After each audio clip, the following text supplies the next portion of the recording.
Dans un message publié sur ses réseaux sociaux, Abiy Ahmed explique que l'armée a reçu l'ordre de mener la dernière phase de l'offensive lancée le 4 novembre contre le Front de libération du peuple du Tigré. Il a toutefois promis que tout sera mis en œuvre pour protéger les civils.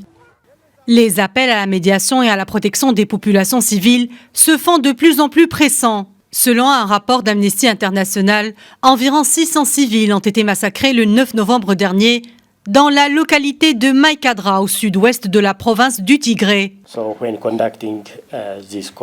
Lors de ce conflit, dans la ville de Mekele ou en dehors de celle-ci, il y a des règles à respecter, notamment les dispositions relatives aux droits de l'homme et celles qui régissent les crimes de guerre. Toute violation de ces droits constitue une atteinte à la sécurité des civils et représente de ce fait un crime de guerre conformément aux accords signés et ratifiés par l'Éthiopie. Depuis, la Commission des droits de l'homme désignée par le gouvernement tente d'enquêter sur ce massacre. Elle estime que ces massacres sont le fait des autorités du Tigré contre des civils d'autres communautés qui avaient été identifiés à l'avance.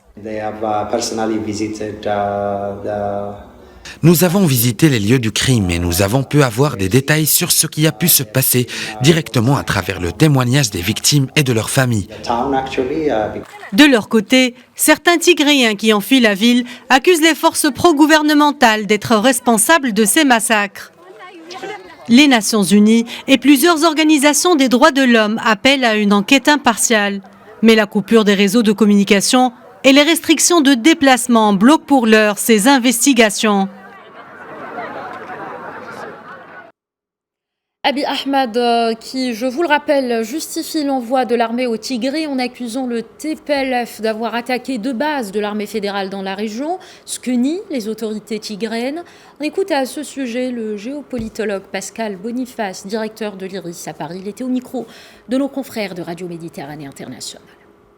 Si l'offensive est générale, c'est extrêmement décevant de voir que celui qui a reçu, il y a à peine un an, le prix Nobel de la paix pourrait lancer son armée contre une menace de sécession, certes, dont les civils se paieraient le prix du sang. Les Tigréens, qui font 6% de la population d'Éthiopie, ont été au pouvoir jusqu'en 2012 et ils ont exercé le pouvoir de façon assez forte en laissant assez peu d'espace aux autres communautés. Maintenant, ils se sentent marginalisés. Ce que je crains, c'est un peu un scénario à la Yougoslave, mais sur une plus grande échelle encore. Lorsque des communautés ne veulent plus vivre ensemble, la séparation se fait rarement de façon pacifique. On sait déjà que lorsque l'Éthiopie et l'Érythrée se sont séparés, ça a été dans le sang. Ce fut également le cas en Afrique entre le Sud-Soudan et le Soudan. Et là, il y a un risque de nouveau.